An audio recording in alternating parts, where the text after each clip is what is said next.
Tuhan, semua karena kekuatan Allah yang diberikan kepada kita. Nah, malam hari ini kita sebentar akan menikmati firman Tuhan. Mari kita buka Alkitab kita dalam Perjanjian Baru, kitab Matius pasal 15 ayat 21 sampai 28.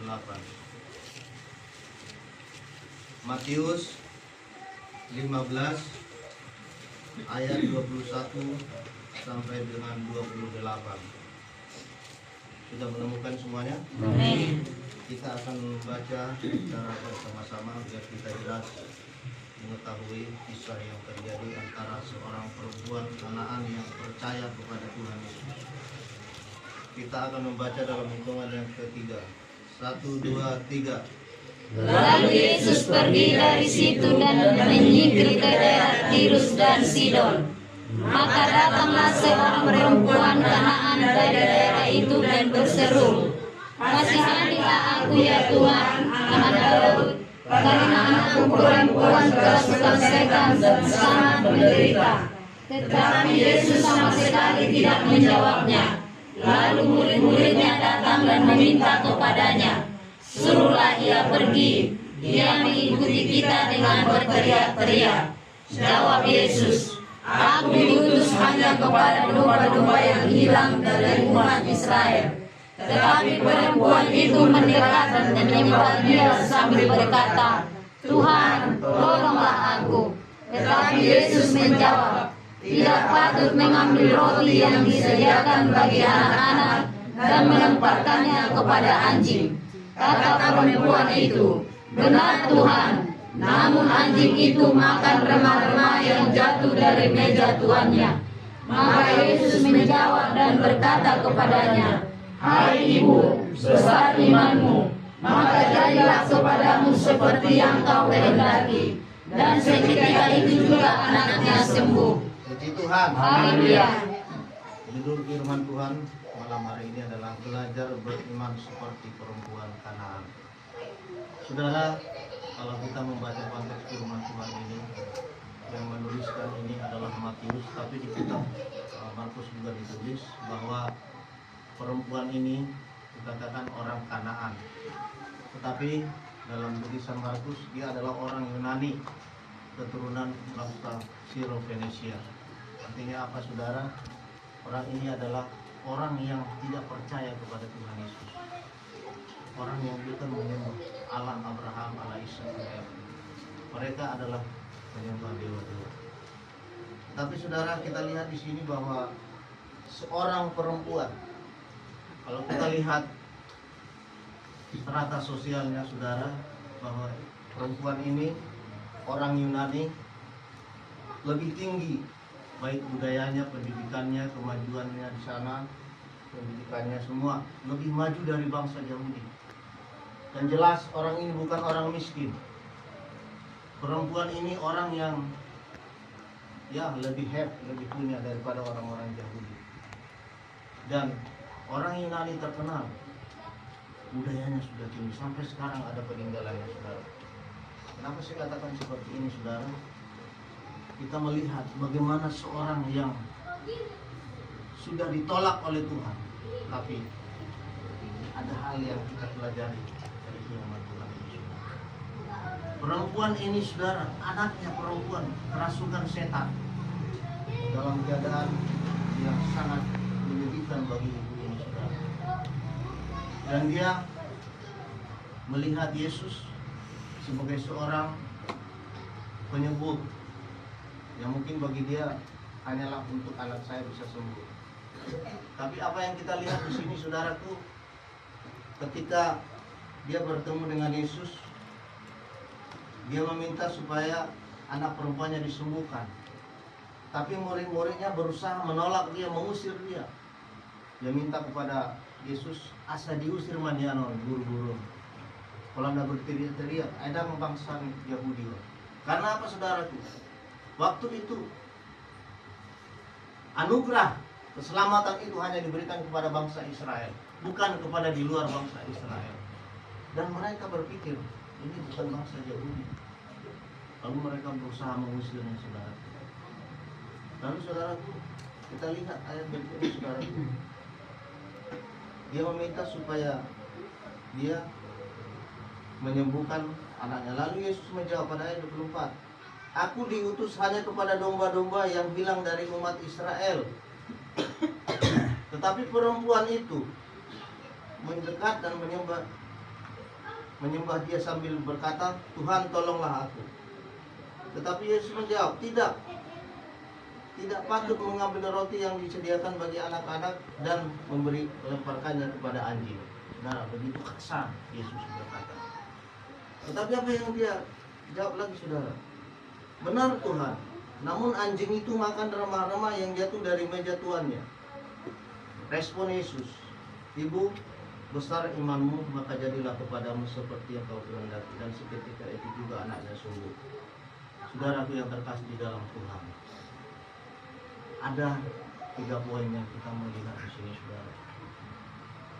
Perempuan ini sebenarnya di kerumunan orang banyak tertekan, saudara, malu. Dia tidak diperhitungkan, dia diacuhkan sama murid-murid Tuhan, sama Yesus sendiri. Bahkan dia sepertinya tidak diperhitungkan. Tapi apa yang kita lihat di sini, saudara? Bahwa perempuan ini imannya begitu besar, tidak tergantung kondisi dan situasi. Situasinya begitu tertekan, di tengah orang banyak, diusir-usir, tapi dia tetap datang kepada Tuhan Yesus dan memohon supaya dia disembuhkan anaknya. Dia sedih, saudara.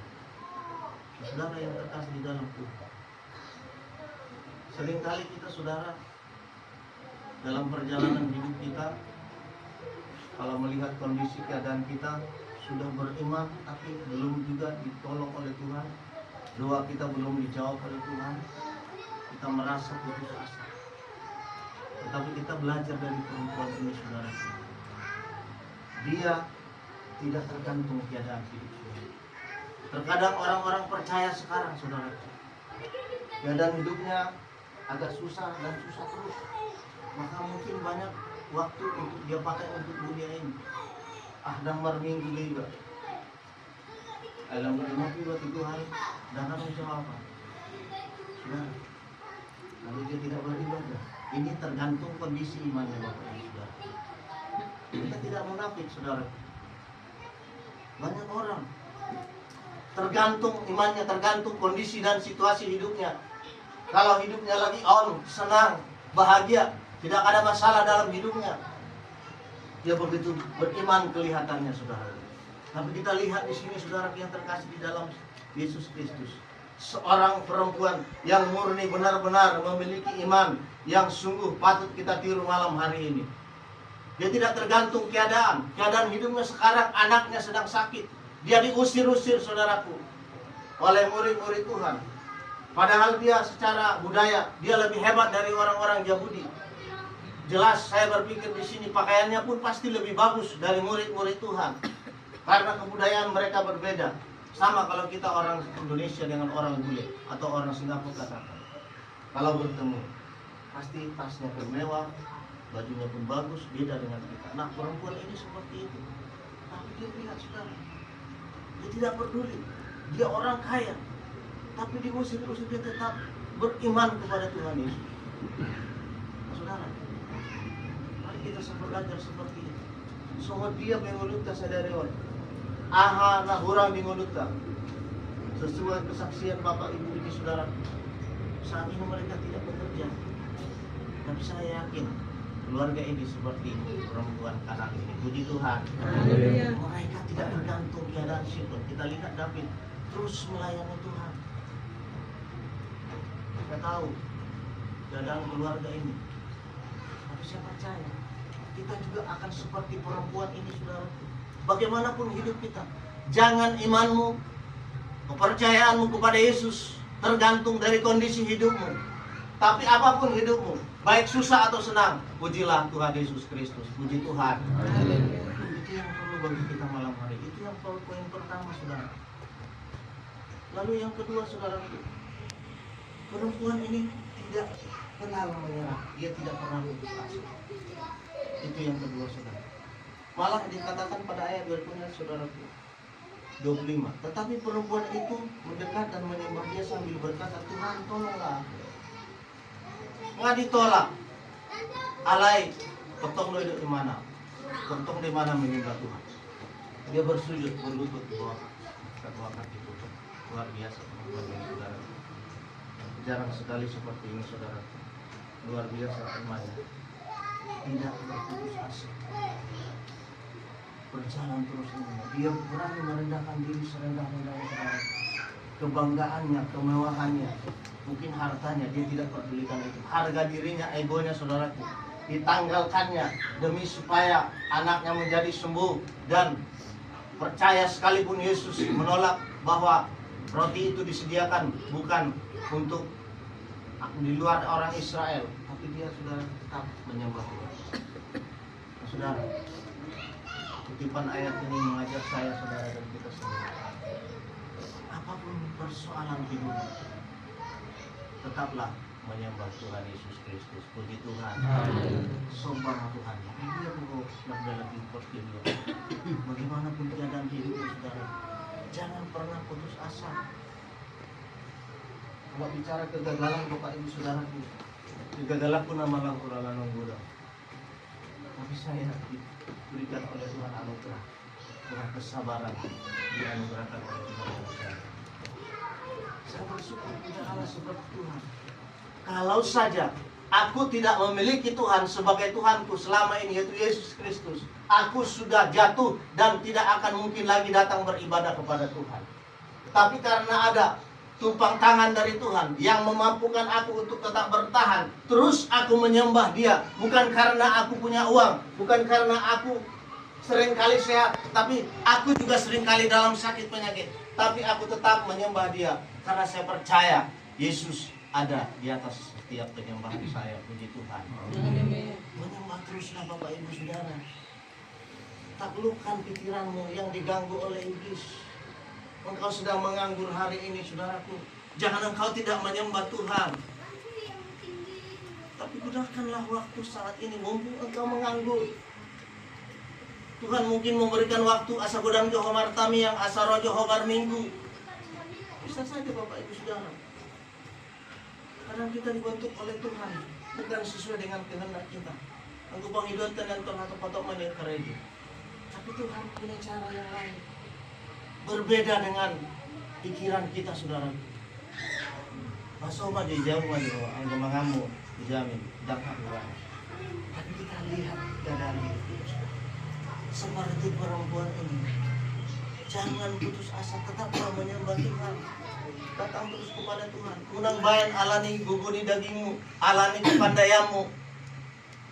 Dalam hidup ini saudaraku, kita harus mengandalkan Tuhan Yesus Kristus sebagai Tuhan yang sangat luar biasa. Dia mengetahui kemampuan berpikir kita sebatas apa.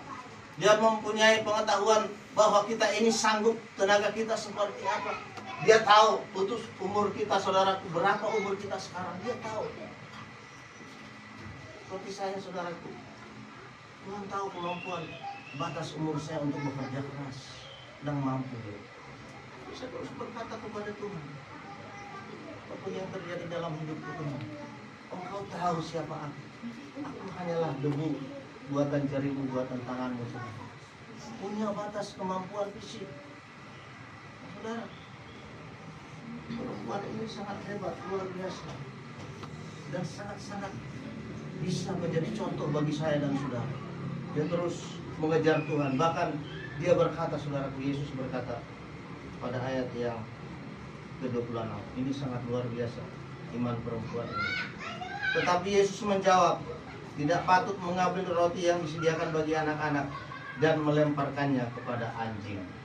Saudara, kenapa Tuhan berkata kepada anjing? Anjing adalah gambaran sebenarnya orang-orang di luar bangsa Israel, orang-orang yang tidak mengenal Tuhan. Begitu kasar perkataannya, begitu sarkasme saudara. Mana mulut kita dengan Tuhan suara. Dan layak tuh kalau nomor binatang atau biang donin. Saudara ini belajaran bagi saya dan saudara. supaya kita jangan cepat-cepat tersinggung. Puji Tuhan. Haleluya. Perempuan ini ngaidok biang gimana, tapi tidak tersinggung sedikit pun. Beda dengan kita orang Kristen, orang yang percaya, meski sudah bertahun-tahun hidup di dalam Tuhan, tapi begitu mendengar sedikit celotehan orang lain, orang mendengar ada dibisikkan kepada dia, difitnah dan lain sebagainya, sudah cepat tersinggung. Saudara, saya sangat belajar dari sini, saudara. Makanya saya katakan tadi sebelum ibadah tadi, sedang mulut tersinggung. Mulut tersinggung, ya sudah. Saya tidak menaruh dalam. Perempuan ini dikatakan anjing, tapi perempuan ini tetap mengatakan kepada Yesus, Yesus tolonglah aku. Hari ini saudaraku, biarlah kita semua yang ada di tempat ini saudaraku menjadi orang-orang yang benar-benar diubah oleh Tuhan, menjadi hati-hati, hati yang benar-benar seperti Yesus. Puji Tuhan. Kita tiru dia. Saudara, Yesus pun begitu sangat kasar, dikatakan oleh orang-orang Romawi, saudara, begitu sangat kasar untuk Yesus. Tapi Yesus selalu memberkati. Nah, keluarkanlah dari perbendaharaan hatimu kata-kata yang dapat memberkati orang lain. Kita melihat di sini, Bapak Ibu Saudara yang terkasih di dalam Tuhan, seorang perempuan dengan kehidupan yang mapan, tetapi dia rela merendahkan diri dan berlutut menyembah Yesus Kristus. Karena dia percaya hanya Yesus yang mampu menyembuhkan dia, yaitu anaknya yang perempuan. Lalu yang ketiga, saudara, begitu sangat hebat perempuan ini. Ayat 27 berkata, kata perempuan itu, benar Tuhan, namun anjing itu makan remah-remah yang jatuh dari meja tuannya. Dan mengulek di mana siap tempatnya. Dan mundur di mana, dan mundur. Tetap di mana. Besiar lima-lima naik kita Tuhan. Itu Tuhan.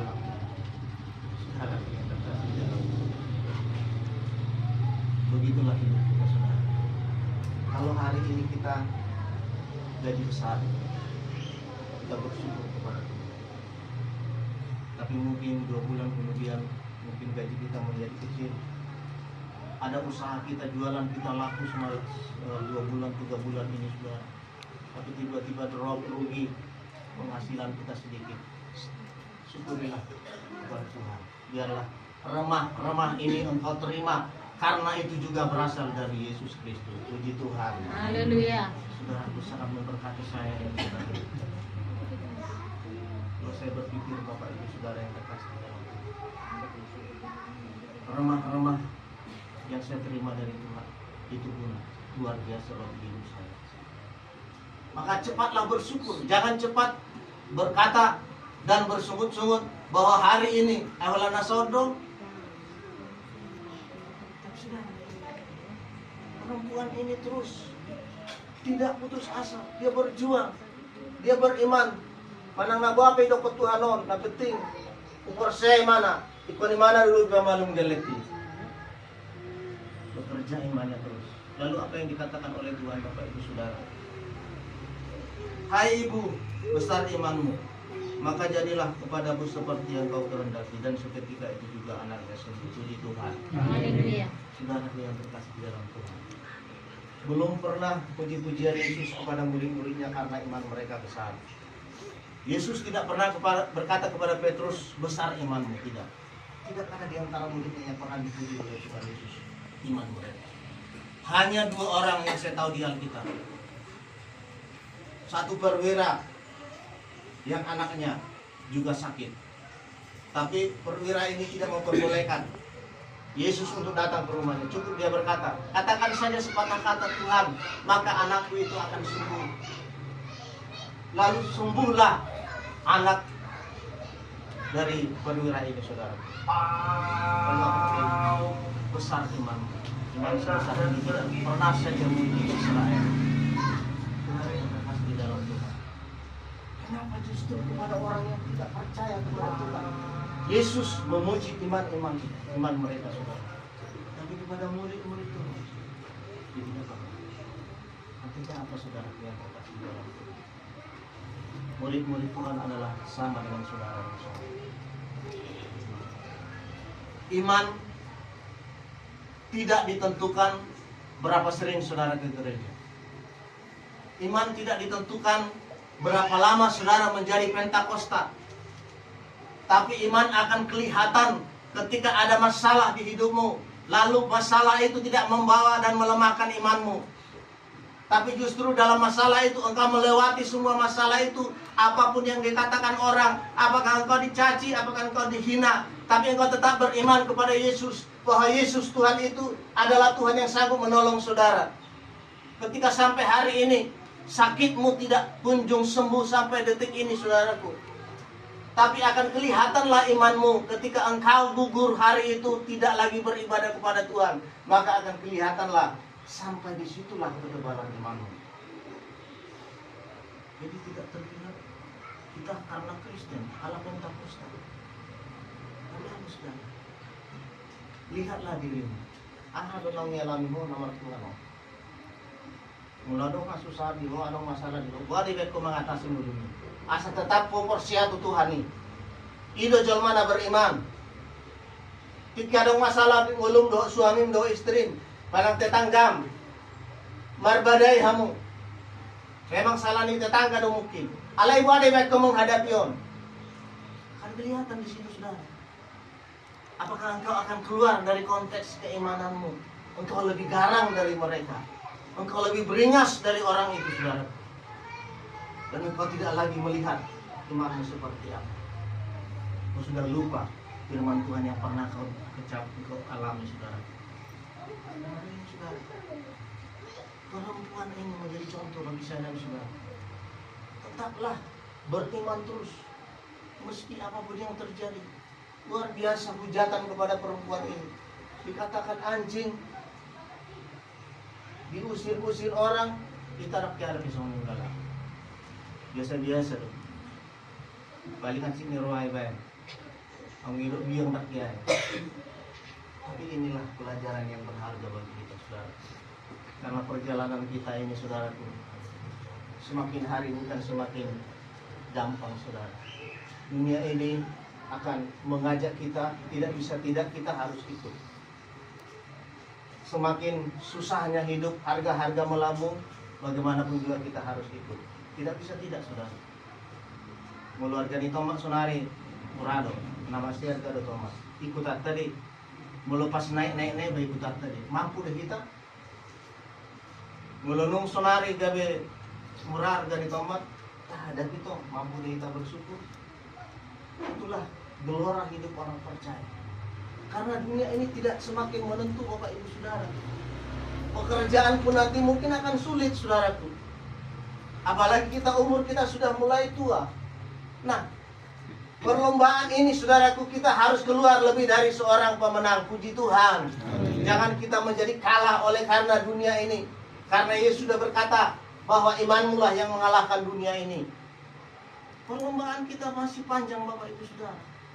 Ingat, hari ini gajimu besar, jangan sombong, jangan lupa diri. Engkau mungkin gaji 10 juta. Ya, terima kasih Tuhan, tapi jangan sombong. Bisa saja engkau di PHK. Bisa saja sewaktu-waktu berusaha menjadi bankrupt, pengurangan tenaga kerja. Tapi saudaraku, kita harus berada di situ, nggak bisa tidak saudaraku. Nah itulah sebabnya saya katakan kepada saudara, kita sebagai orang Kristen harus berdiri di situ sampai bagaimanapun keadaan dunia ini. Kita harus menunjukkan jati diri kita bahwa kita punya Yesus yang lebih dari segalanya, yang tidak dimiliki oleh orang yang tidak percaya kepada Yesus. Itulah perbedaan kita dengan orang-orang yang tidak mengenal Tuhan. Itu saja yang sangat luar biasa bagi kita. Mereka mungkin akan drop, tidak mampu menghadapi. Tapi orang akan melihat dalam situasi sulit kita pun kita akan mampu tersenyum. Puji Tuhan, kita masih mampu tertawa. Karena itu saudara, asa doa terus di perjalanan ini pertiduan bagi Tuhan. Pakai mesin jatuh ke rumah Tuhan. Miliki saudara. Jangan kau lepaskan kepercayaanmu kepada Tuhan. Meski saudaraku tidak melihat jalan hari ini, tapi saudaraku yang terkasih di dalam Tuhan, terkadang kita tidak duga ada saja jalan Tuhan seperti jalan baru yang tidak pernah kita lihat sebelumnya. Akhirnya bereng jalan dong. Masa kita bisa menon parlawan tungurunan. Sendiri betul adalah tungurunan kita ada berkat. Saya kadang heran lihat kuasa Tuhan. Jalan Tuhan ada saja.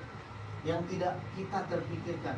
Daya pikir kita tidak ada seperti yang Tuhan pikirkan. Sangat beda.